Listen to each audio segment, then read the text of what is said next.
محبت روٹھ جاتی ہے۔ استغفر فاطمہ پارٹ 4۔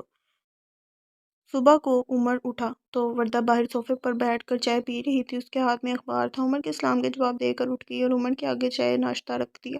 عمر نے بھی چپ چاپ ناشتہ کیا۔ عمر آپ مجھے ابو کے گھر لے جائیں گے پلیز؟ التجائی نظروں کو دیکھ کر عمر انکار نہیں کر سکا۔ کس وقت جاؤ گی؟ ابھی چلیں تو بہت اچھا رہے گا۔ وہ خوشی سے بولی، اچھا میں ابھی تیار ہو کر آتی ہوں۔ اتنے دنوں سے کسی کا فون بھی نہیں آیا، میں نے کال کی تو کسی نے نہیں اٹھایا۔ عمر کے ساتھ گاڑی میں جیسے ہی گیٹ پر پہنچی، ارسلان نے گیٹ کھولا۔ ان پر نظر پڑتے ہی ارسلان کا رنگ زرد ہو گیا، پھر بھی جھوٹے منہ عمر کو بولا، آپ بھی اندر آ جائیں عمر بھائی۔ عمر بھی جانے کیا سوچ کر اندر چلا گیا، ورنہ اس کا ہرگز ارادہ نہیں تھا اندر جانے کا۔ جیسے ہی اندر پہنچے، وردہ اور عمر کو دھچکا لگا، دونوں کو چپ لگ گئی۔ وہ اور کوئی نہیں، زاویہ فاروق تھی، جو مزے سے ماں باپ کے ساتھ ہنس کر کچھ بول رہی تھی۔ اچانک ان پر نظر پڑتے ہی سب کھڑے ہو گئے۔ عمر بیٹا آؤ نا اندر آؤ۔ بیٹا یہ زاویہ واپس آئی ہے، ہم نے بھی اسے معاف کر دیا۔ یہ کسی کے ساتھ بھاگی نہیں تھی، بس ناراض ہو کر ہاسٹل رہ رہی تھی، کب سے معافی مانگ رہی تھی۔ آخر کار اولاد کی محبت میں مجبور ہو کر ہم نے معاف کر دیا، تم بھی معاف کر دو۔ اس کے ساتھ ساتھ بہت کچھ بول رہے تھے، پر اس کے دماغ میں سناٹے ہو رہے تھے۔ وردہ بھی کبھی زاویہ تو کبھی عمر کی طرف دیکھتی۔ عمر تیزی سے پلٹ کر اپنی گاڑی کی طرف بھاگا۔ عمر وردہ بھی اس کے پیچھے بھاگی۔ عمر جیسے ہی ڈرائیونگ سیٹ پر بیٹھا، وردہ بھی دوسرا دروازہ کھول کر گاڑی میں بیٹھ گئی۔ اترو نیچے، عمر غصے سے چلایا۔ میں نہیں اتروں گی۔ عمر نے سناٹے سے گاڑی چلائی۔ وردہ ڈرتی رہی، اسے لگا ابھی ایکسیڈنٹ ہو جائے گا۔ پلیز عمر آرام سے گاڑی چلائیں۔ لیکن عمر اتنا غصے میں تھا کہ اس کی بات تک نہیں سنی۔ ایک سناٹے سے گاڑی حویلی کے سامنے کھڑی کر کے وہ تیز تیز قدم بڑھاتا حویلی کے اندر گیا۔ وردہ ڈرتے ڈرتے تھکے تھکے قدم اٹھاتے اندر کی جانب گئی۔ عمر اپنے کمرے میں گیا تو وہ چیزیں یہاں سے وہاں پھینک رہا تھا، ساتھ ساتھ چیخ رہا تھا۔ زبیدہ بیگم بھاگ کر اس کے کمرے میں گئی۔ وردہ بھی ان کے پیچھے چل دی۔ کیا بات ہے عمر، کیوں پاگل ہوئے جا رہے ہو؟ ہوش میں آؤ۔ زبیدہ نے عمر کو پکڑ کر کہا۔ عمر کچھ ٹھنڈا پڑ گیا۔ اب بولو کیا ہوا؟ زبیدہ نے پھر سوال کیا۔ پوچھیں اس سے کہ کیا ہوا؟ یہ جان بوجھ کر مجھے وہاں لے گئی تھی، اسے پتا تھا کہ زاویہ واپس گھر آ گئی ہے۔ کیا زاویہ واپس آ گئی ہے؟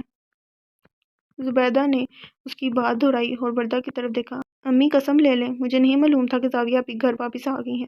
اس کی آنکھوں سے آنسو بہہ رہے تھے۔ جھوٹ بول رہی ہے، یہ سب جھوٹے ہیں۔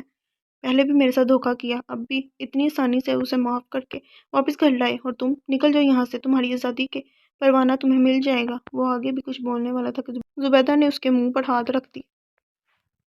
تمہیں خدا کا واسطہ عمر، کچھ اور فول مت نکالنا منہ سے۔ وردہ تم جاؤ اپنے کمرے میں۔ وردہ روتی ہوئی کمرے سے بھاگ گئی۔ پھر جانے کیسے زبیدہ نے اسے سمجھا بجھا کر وقتی طور پر خاموش کیا اور وردہ کو اس کے سامنے آنے سے منع کر دیا۔ 3 دن ہو گئے تھے، وردہ نے عمر کو نہیں دیکھا تھا۔ ان 3 دنوں میں وردہ کی نیند بھوک سب ختم ہو چکے تھے، اس کا رنگ زرد پڑ چکا تھا۔ اس ڈر سے کہیں عمر اسے چھوڑ نہ دے، یہ سوچ ہی اس کی جان نکال دیتا تھا۔ وہ عمر سے بہت محبت کرنے لگی تھی۔ نکاح میں بہت طاقت ہوتی ہے، اسے ہمیشہ یہی لگا کہ عمر بھی اس طاقت کے سامنے ہار مان لے گا، پر زاویہ کا آنا سب کچھ بگاڑ گیا تھا۔ ابھی وہ صوفے پر سکڑی بیٹھی تھی، سر گھٹنوں میں دیا ہوا تھا کہ دھڑام کی آواز سے دروازہ کھلا۔ وردہ نے ڈر کر سر اٹھایا، سامنے عمر شاہ کھڑا تھا۔ وردہ ایک دم اٹھ کھڑی ہوئی۔ عمر نے غور سے اسے دیکھا، کمزور اور بجھی بجھی سی لگی۔ تو پھر کیا سوچا ہے تم نے وردہ فاروق؟ یوں چھپنے سے تو کچھ نہیں ہوگا، آخری فیصلہ تو میرا ہی ہوگا۔ آؤ میں تمہیں واپس چھوڑ کر آتا ہوں تمہارے باپ کے گھر۔ ویسے حیرت کی بات نہیں، انہیں ایک بار بھی خیال نہیں آیا تمہارا؟ وہ وردہ کی طرف دیکھ رہا تھا، سر جھکا کر کھڑی تھی۔ انہیں بھی تو پتہ چلے، جب تکلیف ملتی ہے تو کیسا لگتا ہے، تمہارے گھر والوں کی سزا بھگتو گی۔ میں کہیں نہیں جاؤں گی۔ اچھا تو پھر یہ بھی ٹھیک ہے، تم یہاں رہ کر قید کاٹو، تمہارے گھر والے تمہاری شکل دیکھنے کو ترس جائیں، یہ بھی اچھی سزا ہے تمہارے گھر والوں کے لیے۔ آپ کی غلط فہمی ہے مسٹر عمر شاہ، آپ چاہیں جو بھی کر لیں، چاہے مجھے گھر سے نکال دیں، چاہے مجھے تا حیات یہاں قید کر کے رکھیں، میرے گھر والوں کو کسی بات سے کوئی فرق نہیں پڑنے والا، نہ کبھی وہ زاویہ آپی کو مجھ پر فوقیت دیں گے۔ عمر کی آنکھوں میں آنکھیں ڈال کر وردہ بولی تو عمر حیران ہوا۔ تم مجھے بے وقوف سمجھتی ہو؟ اپنی بیٹی کے لیے ماں باپ کیا نہیں کرتے؟ اب دیکھو زاویہ کو بھی تو معاف کر دیا نا۔ وہ تنزیہ ہنس کر بولا، وہ میرے ماں باپ نہیں ہیں، وہ میرے تایا تائی ہیں، اور زاویہ ان کی اکلوتی بیٹی ہے۔ وردہ کی بات دھماکہ بن کر لگی عمر کو۔ کیا تم ان کی بیٹی نہیں؟ پاگل بنا رہی ہو مجھے؟ نہیں، وردہ سچ کہہ رہی ہے عمر۔ پیچھے کھڑی زبیدہ نے کہا، امی مگر یہ کیسے ہو سکتا ہے؟ اس کے منہ سے ٹوٹے پھوٹے الفاظ نکل رہے تھے۔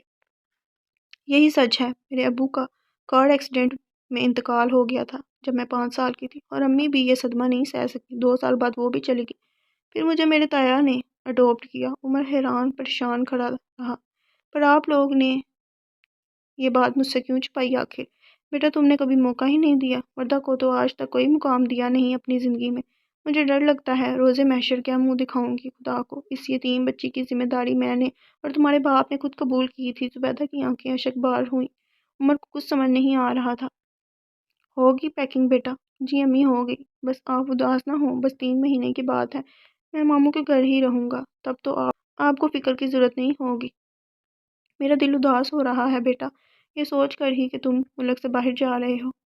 امی پلیز آپ سمجھنے کی کوشش کیجیے، میں کچھ عرصے کے لیے یہاں سے جانا چاہتا ہوں، میں بہت ڈپریشن میں ہوں، ماحول چینج ہو تو میرا دماغ بھی فریش ہو۔ ہفتہ ہو گیا اس بات کو، پھر عمر نے فیصلہ کیا وہ کینیڈا اپنے ماموں کے پاس کچھ وقت کے لیے چلا جائے تاکہ وہ صحیح سے اپنا فیصلہ کر سکے۔ اس دوران وردہ سے اس کی ملاقات نہیں ہوئی، وہ بس کمرے تک ہی محدود ہو گئی تھی۔ یہ شاید عمر کے آتے ہی کمرے میں چھپ جاتی تھی، حالانکہ عمر کی نظریں ہر وقت اسے ڈھونڈتی تھیں بے اختیار ہی۔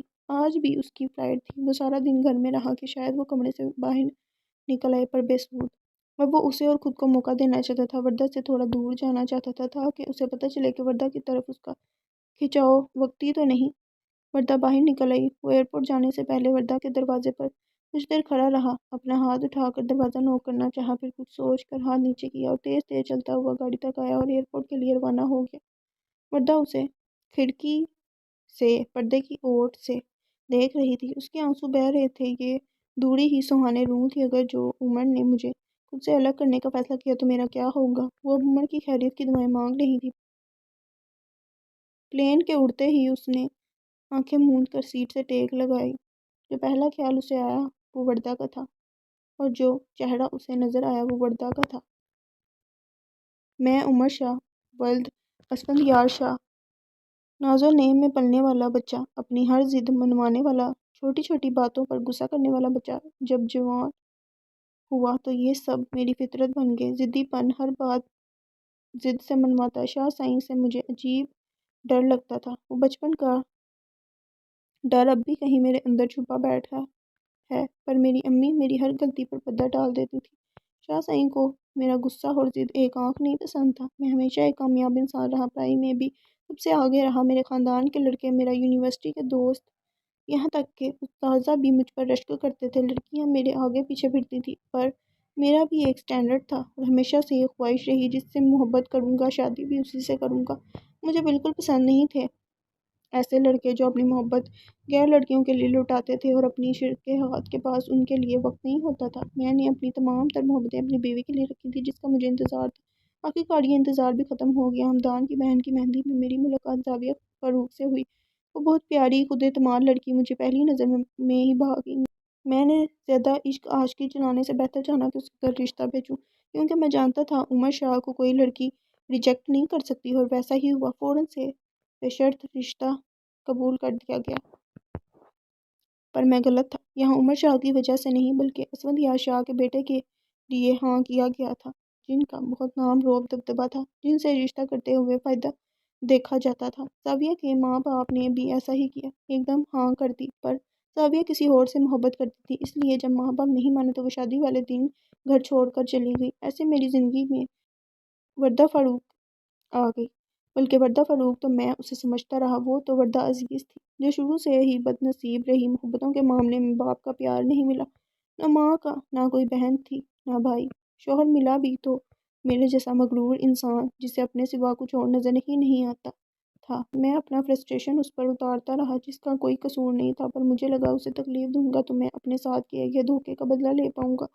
اب جب میں اس کی حقیقت جاننے کے بعد اس سے دور آیا تو کسی پل مجھے چین نہیں آیا۔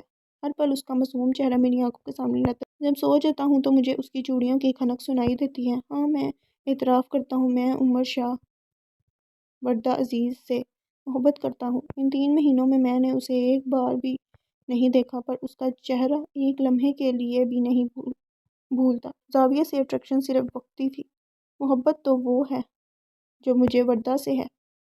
میں پور اس کی محبت میں ڈوب چکا ہوں۔ آج جب میں واپس جا رہا ہوں تو ایک ڈر بھی لگ رہا ہے کہ وہ مجھے معاف بھی کرے گی کہ اس سے آگے میں سوچ بھی نہیں سکتا۔ پر۔ بہرحال مجھے وردہ کا فیصلہ ماننا پڑے گا، جو بھی اس کا فیصلہ ہو۔ آ گیا میرا بچہ۔ وہ جیسے ہی اندر داخل ہوا، زبیدہ بھاگتی ہوئی اس سے گلے لگ گئی۔ کیسی ہیں میری پیاری امی؟ عمر نے پیار سے ان کا چہرہ اپنے ہاتھوں میں لیا۔ اب بالکل ٹھیک ہوں، تم جو آ گئے ہو، انہوں نے ہنستے ہوئے جواب دیا۔ امی آپ تو ایسے کہہ رہی ہیں جیسے میں سالوں بعد آیا ہوں، 3 ماہ ہی تو ہوئے ہیں، اس پر بھی ہماری روز ویڈیو کال ہوتی تھی۔ عمر بات زبیدہ سے کرتا جا رہا تھا اور دیکھ یہاں وہاں رہا تھا کہ شاید وہ دشمن جاں کہیں نظر جائے۔ وردہ اسی کھڑکی سے پردے کی اوٹ سے اسے دیکھ رہی تھی جیسے جاتے ہوئے دیکھ رہی تھی۔ میں وردہ عزیز، میری کوئی کہانی نہیں، نہ میں کسی کہانی کا مرکزی کردار ہوں۔ ماں باپ کا پیار بھی کم ہی میرے نصیب میں لکھا تھا، ہمیشہ دوسروں کے ٹھوکروں پر پلنے والی زاویہ آپی کی اترن پہننے والی۔ شوہر ملا بھی تو زاویہ آپی کا ٹھکرایا ہوا۔ ایسا نہیں تھا کہ مجھ پر ظالم کے پہاڑ توڑے گئے تھے۔ تایا تائی بہت اچھے تھے، وہ مجھ پر ظلم نہیں کرتے تھے، پر حقیقت یہ ہے کہ مجھ سے انہیں کوئی خاص محبت بھی نہیں تھی۔ جب میں تایا تائی کو زاویہ آپی کے لاڈ اٹھاتے دیکھتی تو رشک سے تکتی رہتی۔ دنیا کے سامنے میں بھی انہیں امی ابو کہتی تھی، پر اپنے ماں باپ اپنے ہی ہوتے ہیں۔ میری زندگی تب بدلی جب زاویہ آپی کے لیے عمر شاہ کا رشتہ آیا۔ سب بہت خوش تھے کہ ایسے معزز گھرانے سے رشتہ آیا جنہیں فوراً ہاں کہا گیا۔ تب آپی نے انکار کر دیا۔ روز اس رشتے کو لے کے گھر میں بحث ہوتی، امی ابو، امی اور زاویہ آپی کی۔